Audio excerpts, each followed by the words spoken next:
Carroll also offered thoughts on former WSU star Shalom Luani and UW's Darryl Daniels, each acquired by the Seahawks over the weekend. For the first time this season, it's officially game week for the Seahawks, who open the 2018 campaign Sunday afternoon at Denver. After the team's first practice with what is now its 53-man regular season roster, one that has already changed 3 times since it was initially set Saturday afternoon, Coach Pete Carroll met with the media. Here are the 10 most noteworthy things he said in no particular order, other than what he said about Earl Thomas, which is covered here. Russell Wilson, Bobby Wagner, Sebastian Janikowski and Nico Thorpe were named captains. Carroll made the announcement of the team vote for captains in leading off his meeting with the media. Wilson has been the sole offensive captain for every season since 2013, his second year. Wagner has been a captain 3 of the past 4 years, solo in 2015 and sharing it with Cam Chancellor in 2017. For Janikowski and Thorpe, it is the first time the two have been a special teams captain, Janikowski obviously in his first year with the team.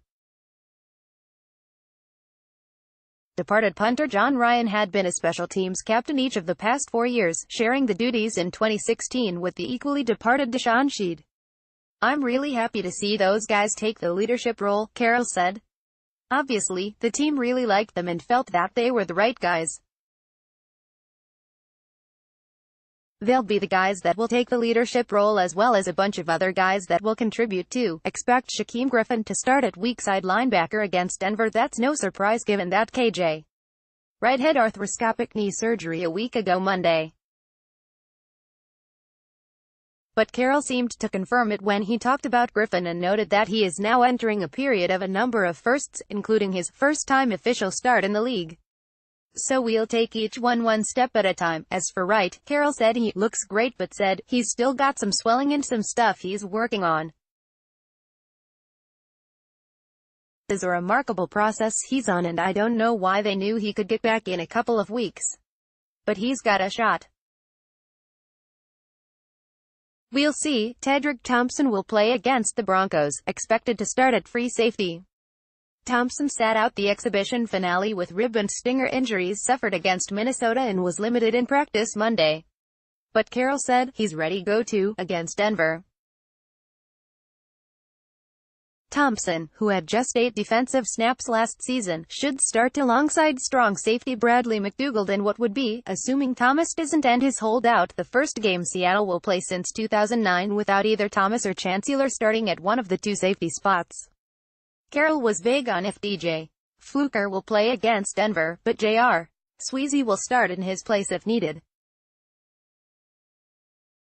Fluker has a hamstring issue and Carroll said only we'll find out later in the week if he can play against Denver. But if he can't, then J.R. Sweezy will get the start at right guard. Sweezy did not play in the preseason due to a high ankle sprain, but Carroll said he could have played against the Raiders. He'll be ready to go by the end of the week, Carroll said.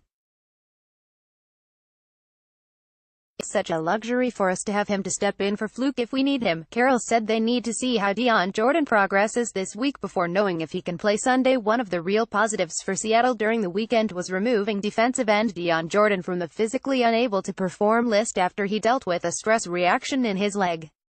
Jordan took part in practice Monday, but Carroll said it was too soon yet to say he will play. "We're going to see how he does during the week," he said. "Going to go one day at a time right now. If Jordan can return, he could start at the left defensive end spot opposite Frank Clark on the right side."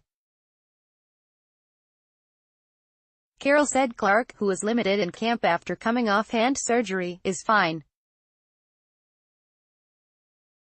Dante Johnson is ready to go at right cornerback. The team's decision to put Byron Maxwell on injured reserve means Johnson, who signed as a free agent after starting all 16 games for the 49ers last season, will start at right cornerback. Seattle also has rookie Trey Flowers at that spot, but Carroll said Johnson would get the nod for now.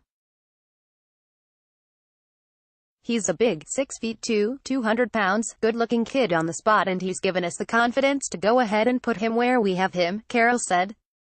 He has the advantage of experience and the start time, so we understand that and respect that, especially starting off the season. As for Maxwell, Carroll said he never got healthy, unfortunately, dealing with a groin issue.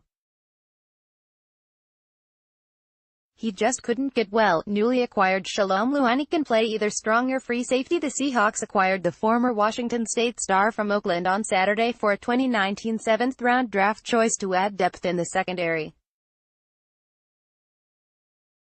Luani is one of 4 safeties on the roster, though interestingly the team lists him as just a defensive back, and Carroll said he can play either spot, if needed.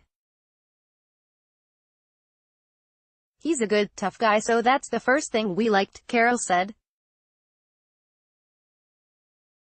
We like that he could contribute immediately on special teams and he will in time learn our stuff. He knows how to play free safety and strong safety, featured by the way he runs and hits, and we loved that about his nature. We needed the depth, for one, but really added that boost from the safety spot on special teams. Newly acquired tight end Darrell Daniels will help immediately on special teams. Special teams also were at the heart of the decision to trade receiver Marcus Johnson to the Colts for Daniels, who played at the University of Washington.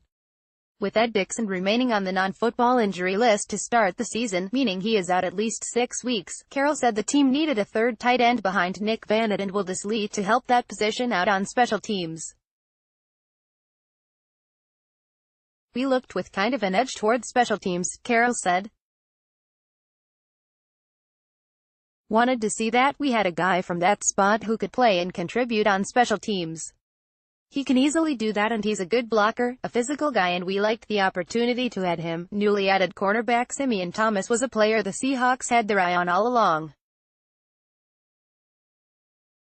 Seattle added Thomas off waivers from the Browns.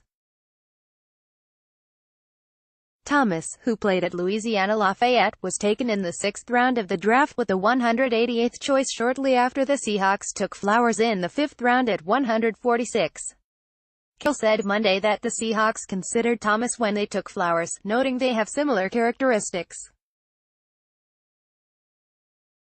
Thomas is listed at 6'3", 190 by the Seahawks. Flowers is 6'3", 203, and has arms were measured at 35-1/4 at the NFL Combine. Seattle has long had a reputation for favoring corners with at least 32-inch arms.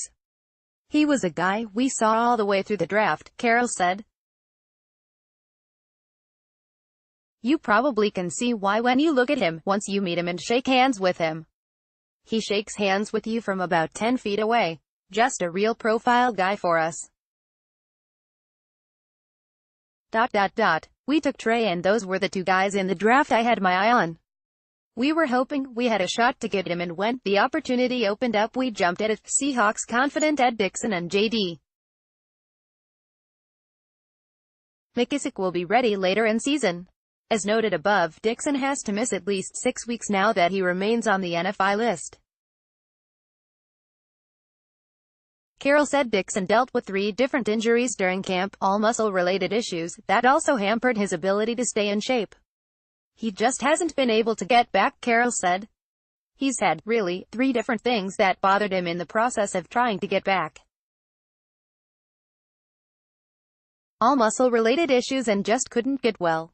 At this point, he's not in shape enough, so he's going to have to get in shape in the next weeks and he'll be healed soon, but he just hasn't been able to catch up with us fast enough, so we'll wait a little bit longer for him and expect him to come back in 6 weeks or something like that. Intriguingly, Dickson tweeted Monday indicating he was not happy with the decision to leave him on the NFI list.